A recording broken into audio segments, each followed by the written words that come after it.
నమస్తే, welcome to YOYO TV. Telangana రాష్ట్రంలో ఒక అంశం అయితే చర్చనీయాంశంగా మారుతా ఉంది.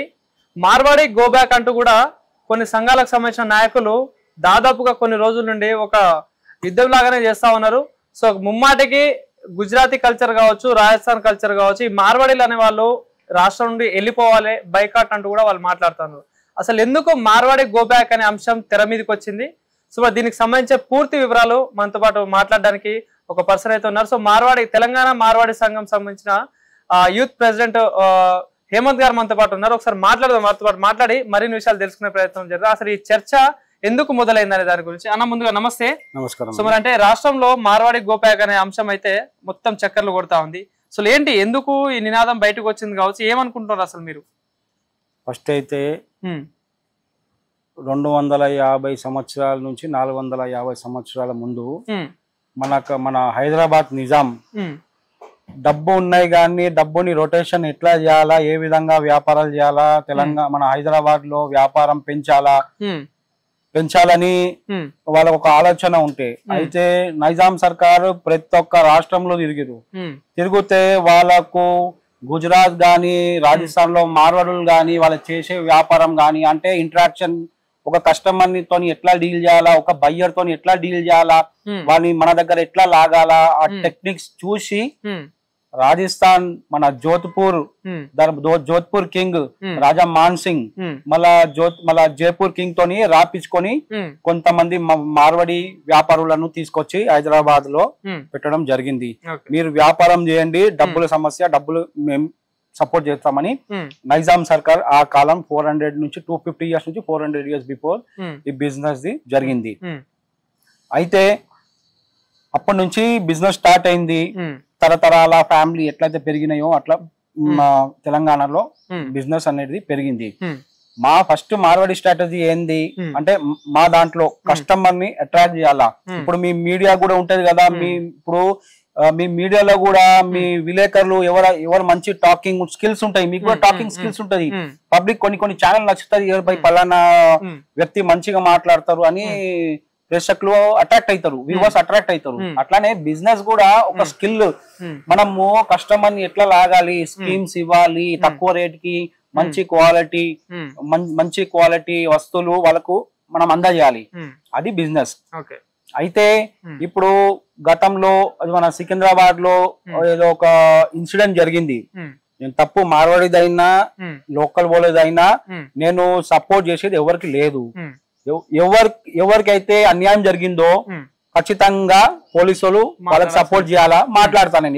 ఎవరితోనన్నా మా వాళ్ళు ఎవరితోనా అన్యాయం చేసిరనుకో, కొట్టిరనుకో, బరాబర్ పోలీస్ కేసు అవ్వాల్సిందే, వాళ్ళకు శిక్ష పడాల్సిందే. అంటే ప్రధానంగా కొన్ని కులాలు ఏమంటా ఉన్నాయంటే, ఏవైతే మార్వాడీలు ఎవరైతే ఉన్నారో ఇక్కడ బతకడానికి వచ్చి ఇక్కడ సెటిల్ అయిపోయి మా దళితులపై దాడి చేస్తారా, మీకు ఎక్కడంత హక్కు అంటూ కూడా మాట్లాడతాను. సో అయితే మొన్న జరిగిన ఇన్సిడెంట్, ఒక దళిత వ్యక్తిపై మార్వాడికి సంబంధించిన వ్యక్తి దాడి చేయడం జరిగింది. సో ఆ ఇన్సిడెంట్ తోటి కూడా ఇష్యూ అంతా బయటకు వచ్చింది. సో మరి బతకడానికి వచ్చిన వాళ్ళు ఇక్కడ ఇంత దౌర్జన్యంగా చేస్తారా అని చెప్పేసి ఒక వార్త అయితే, అదే నినాదం అయితే నడుస్తా ఉంది. సో మరి ఎంతవరకు కరెక్ట్ అంటారు ఇది? ఇప్పుడు అది రెండు వ్యక్తుల మధ్యలో జరిగిన కొట్లాడాది.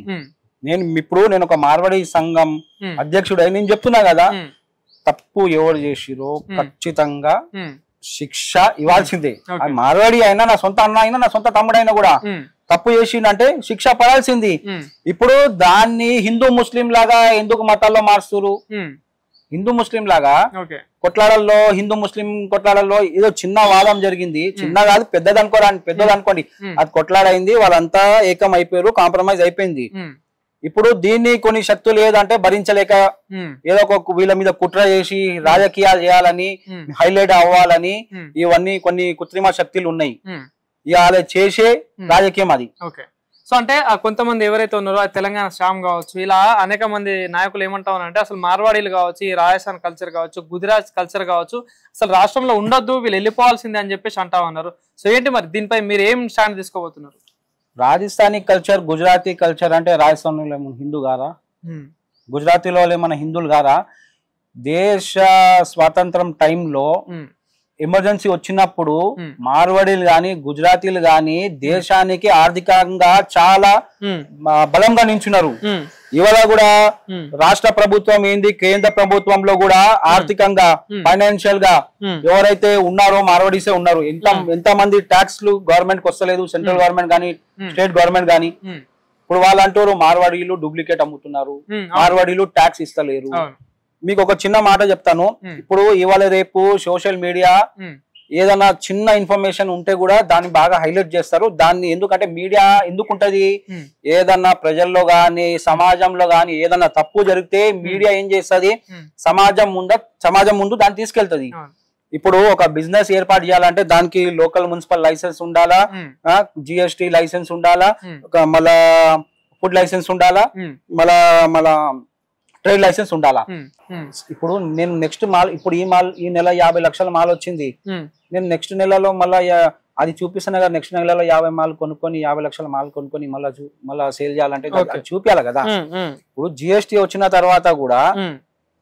వచ్చిన తర్వాత కూడా ఇప్పుడు ప్రత్యేకంగా ప్రతి వ్యాపారంలో ఫస్ట్ మున్సిపల్ లైసెన్స్ తీసుకోవాలా, ట్రేడ్ లైసెన్స్ తీసుకోవాలా, ట్యాక్స్ కడుతురా లేదా అన్ని. ఇప్పుడు GST నుంచి అన్ని వస్తున్నాయి. ఇప్పుడు GST లో ఇప్పుడు మీరు వాళ్ళు ఏమంటారు, మీరు ట్యాక్స్ కడతలేరు అంటారు కదా. ఇప్పుడు మీరు లోకల్ మున్సిపల్ కార్పొరేషన్ కి వెళ్ళండి, ఎవరెవరైతే GHMC దాంట్లో ఏ షాపులు ఉన్నాయో, ఎక్కడెక్కడ ఏం షాపులు ఉన్నాయో, ఎవరు రిజిస్ట్రేషన్ చేసుకోరో చేయలేదో ప్రతిదీ ఇన్ఫర్మేషన్ వాళ్ళ దగ్గర ఉంటది. ఎవరైతే మన మున్సిపల్ లైసెన్స్ రిన్యూవల్ చేయరు ఇమీడియట్ వాళ్ళకి నోటీసులు వెళ్తున్నాయి, వాళ్ళు చేస్తారు. ఇప్పుడు మనకు తెలంగాణలో ఒక చట్టం ఉన్నది, అడ్మినిస్ట్రేషన్ ఉన్నది, పోలీస్ వ్యవస్థ ఉన్నది.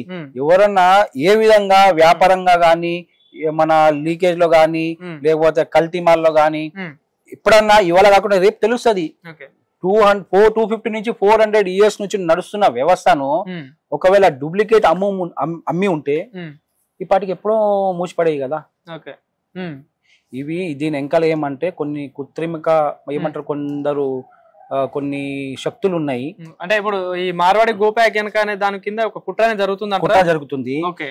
జరుగుతుంది. వాళ్ళు రాజకీయంగా దీన్ని పెద్దగా చేయాలి, హైలైట్ అవ్వాలి, న్యూస్ లో రావాలి, టీవీలో రావాలి, హైలైట్ ఫేమ్ కావడానికి చేస్తారు. ఇప్పుడు బిజినెస్ అనేది, బిజినెస్ అయినా వ్యాపారం అయినా, మన కొలువులైనా, గవర్నమెంట్ జాబ్ అయినా, ప్రైవేట్ అయినా, మీ మీడియా సంస్థ కూడా, మీ మీడియాలో మీరే చెప్పండి, మీ ఎన్ని మీడియా ఛానల్స్ ఉన్నాయి? 100-150 మీడియా ఛానల్స్ ఉన్నాయా? ఒక్కొక్క మీడియాకి ఎంత పోటీలు ఉంటది. ఒక్క న్యూస్ ని ఒక ఛానల్ చూపించింది అనుకో, ఇమ్మీడియట్లీ ఇంకో ఛానల్ రావాలి. అంటే మీ దాంట్లో కాంపిటీషన్ ఉంటది. కాంపిటీషన్ ప్రతి దాంట్లో ఉంటది, బిజినెస్ లోనే కాదు ఉంటది. చూసి మీరు నేర్చుకోవాలా, అన్ని బిజినెస్ ఎట్లా చేయాలా, పొద్దున 5 గంటలకు లేవాలా, పని చేయాలా, షాప్ మొత్తం చూసుకోవాలా. కస్టమర్ మెయిన్ ఏంటంటే కస్టమర్ తోని మన బిహేవియర్, మన give and take policy, customer కి ఇచ్చిన ఫీడ్బ్యాక్ గానీ, ప్రోడక్ట్ గానీ, క్వాలిటీ గానీ, రేట్ పర్పస్ గానీ, ఫస్ట్ కస్టమర్ ఏం చూస్తాడు, నాకు ఇదే సేమ్ ప్రోడక్ట్ నువ్వు అక్కడ నుంచి నాకు ఇక్కడ తక్కువకు వస్తుంది 10 రూపాయలు. మేము 100 రూపాయలు, అదే చెప్పిన కదా, 100 రూపాయలు పెట్టి మాకు 100కి 200 కావాలని మేము ఆలోచించాము. డబ్బులు అనేది మనకు రాసి ఉంటే ఎట్లా వస్తుంది, కష్టపడితే డబ్బులు వస్తుంది. ఇట్లాంటి బిజినెస్ చేయడం ఏదైతే తెలంగాణలో ఉన్న కులవృత్తి చేసుకునే వాళ్ళు నాశనం అవుతా ఉన్నారు మీ వల్ల అని చెప్పేసి కూడా కొంతమంది చెప్తున్న దానికి మీరు యాక్సెప్ట్ చేస్తారు? దీన్ని నాశనం ఏ విధంగా అవుతారు మీరు చెప్పండి నాకు, ఏ విధంగా నాశనం? కొంతమంది చెప్తా ఉన్నారు వాళ్ళు పెత్తనం చలాయిస్తా ఉన్నారు, ఇట్లా కొడతా ఉన్నారు అని చెప్పేసి మాట్లాడతారు. అది నేను చెప్తున్నా కదా, ఇంతకు ముందు కూడా చెప్పినా. ఇప్పుడు ప్రతి కులంలో కొందరు అట్లా ఉంటారు. తప్పు చేస్తే ఖచ్చితంగా పోలీసు వాళ్ళు యాక్షన్ తీసుకోవాలా, గవర్నమెంట్ యాక్షన్ తీసుకోవాలా.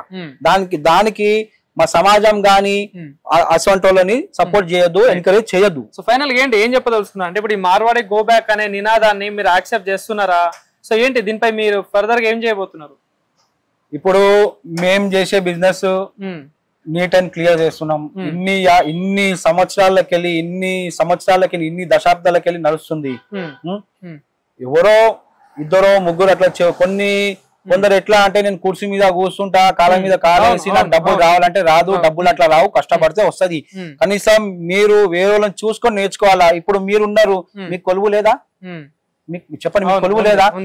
అదే నాకు కాదు, నాకు వీళ్ళ వల్ల నేను నష్టపోయినా అంటే మీకు ఎవరికైనా కూడా చాలా ఆప్షన్లు ఉంటాయి. చాలా ఆప్షన్లు ఉంటది. ఇప్పుడు కొందరు జ్యువెలరీ షాప్ పెట్టుకున్నారు, బిజినెస్ ఫెయిల్ అయింది, వాళ్ళు చిన్న వ్యాపారానికి వస్తారు. చిన్న అంటే వాళ్ళు లైఫ్ ఇది కాదు, లైఫ్ అయిపోయింది, నేను చచ్చిపోతా, నేను సూసైడ్ చేసుకుంటా, నేను ధర్నా చేస్తాను కాదు కదా. లైఫ్ ఉంది, మన దగ్గర చాలా ఆప్షన్ ఉన్నాయి. ఇది మార్వాడి గో బ్యాక్ అనే వాళ్ళకి మీరు ఏం చెప్పదలుచుకున్నారు సార్? దానికి సంబంధించి చాలా మంది చాలా రకాలుగా మాట్లాడుతున్నారు. సో వాళ్ళకి మీరు ఇచ్చే సమాధానం ఏంటి మరి? నేను చెప్పేది ఒకటే. ఫస్ట్ అయితే నేను ఏం చెప్తానంటే, ఇప్పుడు మా మార్వాడి సంఘంలోనే మీరున్నారు ఎగ్జాంపుల్, మీకు ఫస్ట్ బిజినెస్ నేర్పిస్తారు. అట్లా చాలా మంది ఆల్రెడీ తెలుగు వాళ్ళు కూడా మా దగ్గర లోకల్ వాళ్ళు కూడా చాలా మంది పనిచేస్తారు.